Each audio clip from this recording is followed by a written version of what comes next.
اہل بیت اطہار کی محبت صرف رمضان، صرف محرم الحرام کی حد تک ہمارے دلوں میں ہونی نہیں چاہیے، بلکہ اس میں ہمیشگی و دوام کا حکم جو آیت مبارکہ میں نے تلاوت کی، اس میں اللہ رب العزت نے ارشاد فرمایا، اگر وہ حکم سنے تو اندازہ ہوگا کہ اہل بیت کی محبت جو ہے، ایمان جیسا جیسا ہمارے ساتھ رہے گا اہل بیت کی محبت بھی رہے گی، کیونکہ سرکار نے جو دین ہمیں پہنچایا ہے، جو دین کی تبلیغ سرکار دو جہاں صلی اللہ علیہ وسلم نے اپنی پوری حیات طیبہ میں جتنے بھی تکالیف کفار و مشرکین آپ پر پھرتا برسائے، آپ کے راہوں میں کانٹے بچھائے ہوئے، آپ کو ہر قسم کی تکالیف دی گئی، سرکار خود ارشاد فرماتے ہیں کسی نبی کو اتنی تکلیف دین کو پہنچانے میں نہیں دی گئی جتنی مجھے دی گئی، اور سرکار کی ذات ہی نہیں بلکہ آپ کا خانوادہ تک دین کی حفاظت کے لیے پورا کا پورا اللہ رب العزت کے سپرد ہو گیا۔ تو لہٰذا جو دین کی تبلیغ سرکار دو جہاں صلی اللہ علیہ وسلم نے فرمائی، اس کے بدلے میں سرکار کیا طلب فرما رہے ہیں، وہ طلب فرمانے کو اللہ تعالیٰ اپنے کلام میں ذکر فرماتا ہے، ارشاد فرماتا ہے، قل اے حبیب آپ فرما دیجئے، لا اسألکم علیہ اجرا، میں تم سے کوئی اجر طلب نہیں کرتا، کس لیے میں نے جو دین کی تبلیغ کی، میں نے جو تم تک دین پہنچایا ہے، اس کے بدلے تم مجھے کچھ بدلہ نہ دو، کچھ اجر نہ دو، تمہاری جانب سے کچھ سوال میں طلب نہیں کرتا۔ قل لا اسألکم، سوال کی نفی ہو رہی ہے، قل لا اسألکم علیہ اجرا، آگے الا کہہ کر فرمایا الا المودۃ فی القربہ، صرف اگر تم کچھ اجر تمہارے نزدیک ایسا اجر اللہ سرکار نے طلب فرمایا، اس اجر میں امت کی ہی بھلائی ہے، امت کی ہی ایمان کی حفاظت ہے، اگر تمہارے دلوں میں ایمان ہے تو اس کی حفاظت کے لیے میری اطرت سے، میری اہل بیت سے تم محبت کرو، جو دین میں نے تم تک پہنچایا اس دین کی حفاظت کے لیے میری اہل بیت سے تم محبت کرو، وہ محبت تمہارے دین کو محفوظ رکھے گی، وہ محبت تمہارے دین کو ہمیشہ ایک حصار میں رکھے گی، وہ محبت تمہارے دین کو ضائع کرنے نہیں دے گی۔ تو لہذا اہل بیت کی محبت دین کی حفاظت کرتی ہے، اہل بیت کی محبت دین میں استقامت پیدا کرتی ہے، اہل بیت کی محبت دین میں جلا پیدا کرتی ہے، اہل بیت کی محبت دین میں ایمان میں عروج عطا کرتی ہے۔ تو لہذا سرکار دو جہاں صلی اللہ علیہ وسلم کی حیات طیبہ کی تبلیغ دین کی پوری حیات کے بدلے جو اجر سرکار امت سے طلب فرما رہے ہیں وہ محبت اہل بیت ہے۔ تو محبت اہل بیت صرف محرم الحرام تک ہی نہیں بلکہ اللہ کے حکم کے مطابق اس میں دوام ہوگی، اس میں ہمیشگی ہوگی، جب جب تمہارا ایمان تمہارے ساتھ ہے، اس کا احساس تمہارے ساتھ ہے، تو محبت اہل بیت بھی ضروری ہے، محبت اہل بیت بھی ضروری ہے۔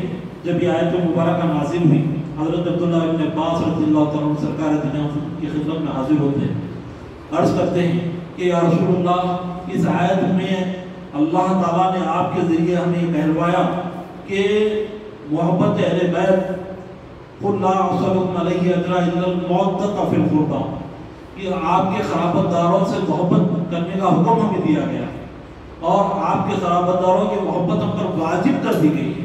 تو لہذا آپ کے خرابت دار کون ہیں جن کی محبت ہم پر واجب کر دی گئی ہے؟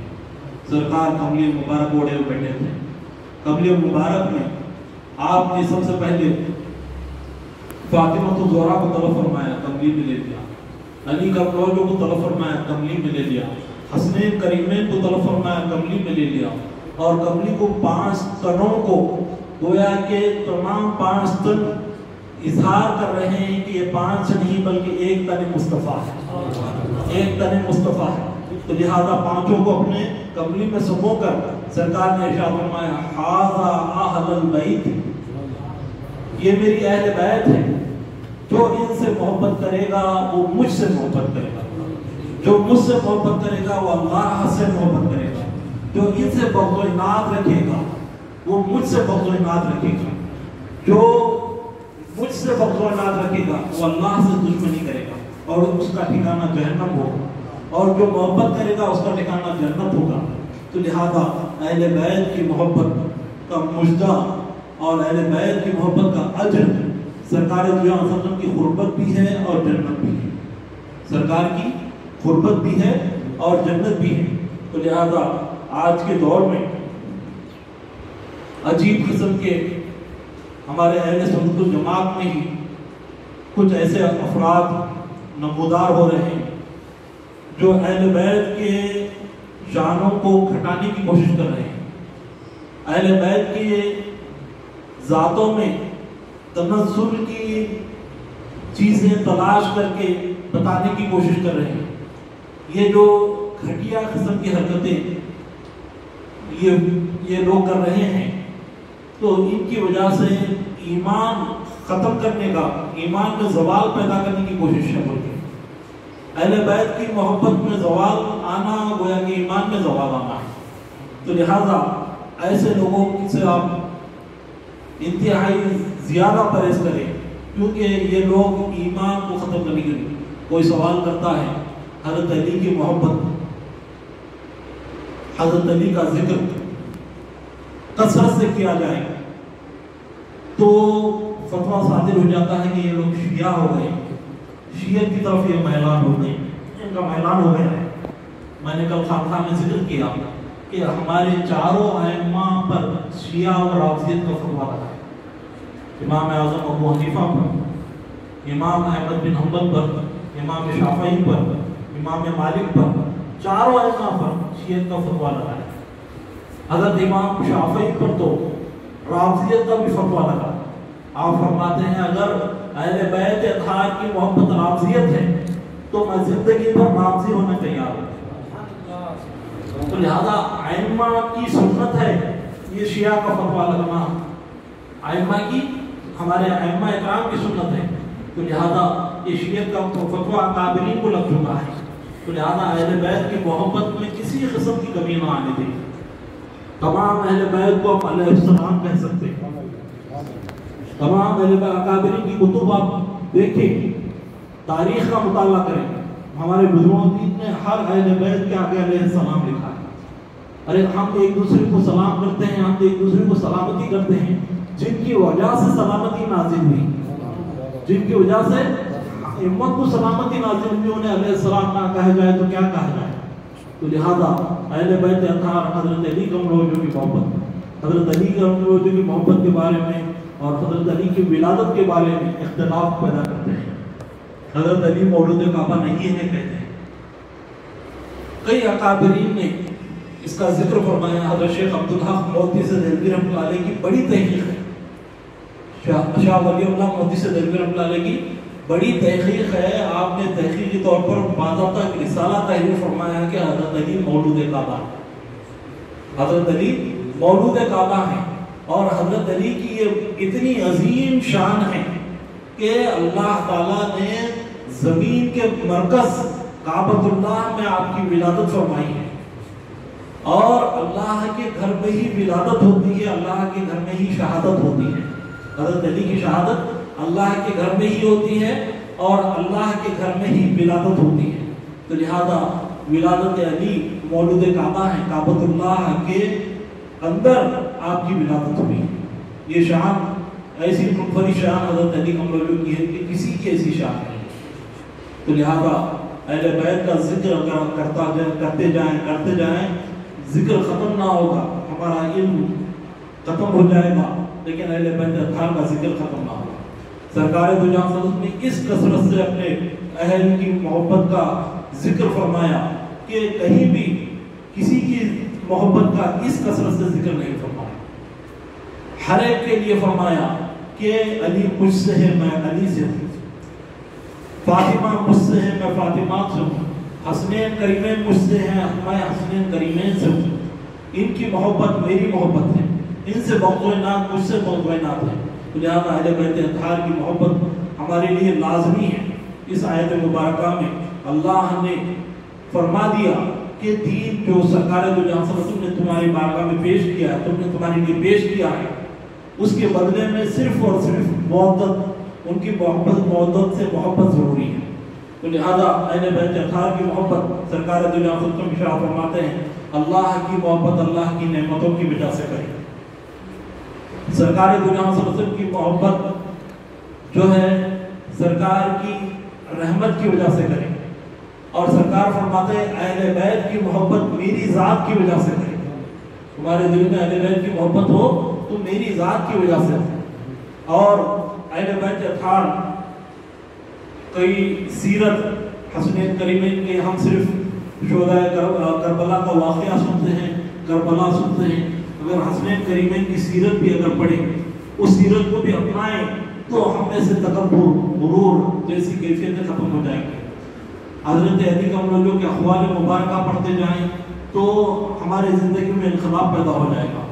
حضرت علی کمرجو کی کتاب نہج البلاغہ نام کی کتاب ہے، اس کتاب کے بارے میں حال ہی میں ایک شخص نے کہا، سوچا، ارادہ کیا کہ تقریباً قریب 40-50 سال پہلے کا واقعہ ہے۔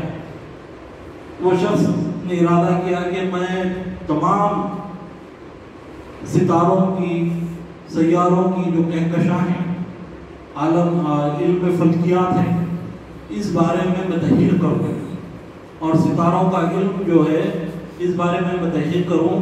تو وہ اس کے ریسرچ میں لگ گیا، اس کی تحقیق میں لگ گیا۔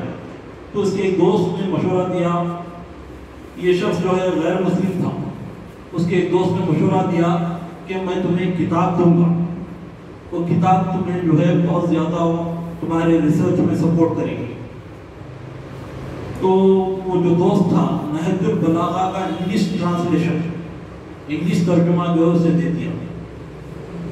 دے کر یہ شخص کہتا ہے میں نے اس کتاب کا مطالعہ شروع کر دیا۔ وہ کتاب حضرت علی کمرجو کے خطبات ہیں، اس میں وہ کتاب وہ پڑھتا گیا یہاں تک وہ کہتا ہے کہ میری پوری کی پوری تحقیق اس کتاب میں مجھے مل گئی، اور آخری میں وہ نتیجہ عکس کرتا ہے کہ تمام عالم فلکیات، تمام عالم، یہ کتاب کا مصنف خود تخلیق کیا ہے۔ اور جملہ یہ تمام عالم، جتنا بھی عالم پیدا ہوا، جتنا بھی کہکشاں، جتنا بھی عالم فلکیات بنے ہیں، یہ کتاب کا مصنف خود تخلیق کیا، یا پھر جب یہ تخلیق کی جا رہی تھی یہ سامنے بیٹھ کر دیکھ رہا تھا، یہ سامنے بیٹھ کر دیکھ رہا تھا۔ کون ہے کتاب کا مصنف؟ باب العلم، مولا کائنات حضرت علی کمرجو کی ذات ہے۔ تو لہذا حضرت علی کمرجو کا احسان علم میں بھی ہے، تقوی میں بھی ہے، زہد میں بھی ہے، ہر مرحلے میں حضرت علی کمرجو کا احسان امت پر ہے۔ اور حضرت علی کمرجو کی ذات ایسی ذات ہے جس کو سرکار دو جہاں صلی اللہ علیہ وسلم نے اپنا انفس فرمایا، اور سرکار نے فرمایا انا مدینۃ العلم وعلی بابوہا، کہ میں علم کا شہر ہوں، علی اس کا دروازہ ہے۔ اور علی کو اپنی جان کہا، اور یہاں تک کہا کہ لحم کا لحمی، دم کا دمی، اے علی تمہارا گوشت میرا گوشت ہے، تمہارا خون میرا خون ہے۔ یہ اتنے مراتب، اتنے مناقب کیوں ذکر کیے؟ سرکار جانتے تھے کہ ان کے پشت سے جو اولاد منظر عام پر آئے گی، وہ اولاد میرے دین کی تحفظ کرے گی، میرے دین کی حفاظت کرے گی۔ اور آگے حسنین کریمین کو سرکار نے ارشاد فرمایا کہ علی کی اولاد نہیں بلکہ یہ میری اولاد ہے، یہ علی کی اولاد نہیں بلکہ میری اولاد ہے۔ تو لہذا وقت کافی ہو چکا ہے۔ میں کل خانخواہ میں ایک حدیث پاک سنایا تھا، اسی حدیث پاک کو یہاں پر دہرا کر اپنی بات ختم کروں گا کہ یہ بہت ہی اہم حدیث پاک ہے جس سے اہل بیت اطہار کی محبت ہمارے دلوں میں پیدا ہوتی ہے۔ حضرت عبداللہ ابن عباس رضی اللہ تعالیٰ عنہ سے مرفوعاً حدیث پاک ہے، حضرت عبداللہ بن عباس فرماتے ہیں سرکار دو جہاں نے فرمایا کہ میں مثل شجر ہوں، میں مثل شجر ہوں، میں مثل درخت ہوں. اور آگے ارشاد فرماتے ہیں کہ فاطمہ اس کی ٹہنی ہے، اس شجر کی ٹہنی فاطمہ ہے. اور آگے ارشاد فرماتے ہیں علی اس شجر کے شگوفے ہیں. ٹہنی سے پھل تک جو باریک باریک ٹہنیاں جاتے ہیں اس کو شگوفے کہا جاتا ہے. علی اس شجر کے شگوفے ہیں. اور آگے ارشاد فرماتے ہیں سرکار کہ حسنین کریمین اس شجر کے پھل ہیں، حسنین کریمین اس شجر کے پھل ہیں. آپ اندازہ کریں شجر سے ٹہنی جدا ہوتی ہے، شجر سے شگوفے جدا ہوتے ہیں، شجر سے پھل جدا ہوتے ہیں، سب شجر سے وابستہ ہے. تو لہذا اس حدیث سے معلوم ہو رہا ہے کہ یہ پنجتن الگ الگ نہیں ہے، یہ پنجتن ایک تن مصطفیٰ ہے، ایک شجر مصطفیٰ ہے. اس سے ہی یہ شاخیں ٹہنیاں پھل نکلے ہیں. اور آگے سرکار ہم امت کی بھی اس طرح فکر فرماتے ہیں. آگے ارشاد فرماتے ہیں سرکار کہ جو ان 5 تنوں سے محبت کرتا ہے، جو ان 5 تنوں سے محبت کرتا ہے وہ اس شجر کے اوراق ہیں، پتے ہیں. سرکار نے ہمیں بھی اس شجر میں شامل فرمایا. جس کے دل میں اہل بیت اطہار کی محبت ہو وہ شجر مصطفیٰ میں شامل ہو جاتا ہے، وہ ذات مصطفیٰ میں شامل ہو جاتا ہے.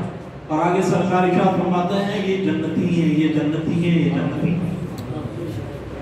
تو سرکار اپنی ذات سے وابستہ بھی کر رہے ہیں اور جنت کی بشارت بھی دے رہے ہیں. تو الحمدللہ اہل بیت اطہار کی محبت ہمارے دلوں میں کبھی کم نہیں ہونا چاہیے. اہل بیت کا ذکر کریں، اہل بیت کا ذکر عبادت ہے. حضرت علی کملوچو کا ذکر عبادت ہے. سرکار کا ارشاد ہے علی کا ذکر و علی و عبادت ہے. اور حضرت ابوبکر صدیق رضی اللہ تعالیٰ عنہ جب محفل میں سرکار حضرت علی کو ٹکٹکی باندھے دیکھ رہے تھے، حضرت عائشہ صدیقہ عرض کرتی ہیں کہ کیا بات ہے آپ حضرت علی کو ہمیشہ ٹکٹکی باندھ کر دیکھتے ہیں؟ تو حضرت ابوبکر صدیق فرماتے ہیں میں نے اپنے کانوں سے سنا ہے کہ سرکار دو جہاں صلی اللہ علیہ وسلم نے فرمایا کہ علی کے چہرے کو دیکھنا عبادت ہے، علی کے چہرے کو دیکھنا عبادت ہے. ایک مرتبہ حضرت علی کا موضوع پیٹ بتا کر گزر رہے ہیں، وہ دیکھو علی کو دیکھنا عبادت ہے، علی کو چہرے کو دیکھنا عبادت ہے. علی کا چہرہ نہ دکھے، پیٹ بھی دکھے، وہ دیکھو علی کو دیکھنا عبادت ہے. اب ہم 1400 سال بعد 1442 سال بعد ہم ہیں، تو ہمارے لیے کیا خوشخبری ہے کہ ذکر و علی و عبادت ہے. علی کا ذکر عبادت ہے. علی علی علی علی علی علی کرتے جائیں، یہ ہماری عبادت ہوگی. تو لہذا آج کثرت سے حضرت علی کا ذکر، حضرت علی کا قول، حضرت علی کی زندگی، حضرت علی کی سیرت طیبہ پڑھنے کی ہمیں ضرورت ہے. یہ عبادت ہے. ناد علی یاد کیجیے، ناد علی کا ذکر کیجیے، ناد علی روز پڑھنے کی عادت ڈالیں. ناد علی سے کئی مشکلات کا حل ہے، کئی مسائل، کئی پریشانیاں ختم ہو جاتی ہیں. ناد علی کی زکوٰۃ ادا کیجیے، ناد علی کا ورد، ناد علی کا وظیفہ اپنے اوراد و وظائف میں رکھیں. تو لہذا اللہ رب العزت سے دعا ہے کہ اللہ تعالیٰ ہم تمام کے دلوں میں اہل بیت اطہار کی محبت عطا فرمائے. اہل بیت اطہار سے حد درجے عشق، حد درجے وابستگی ہمیں عطا فرمائے. آمین آمین. بجائے سید المرسلین صلی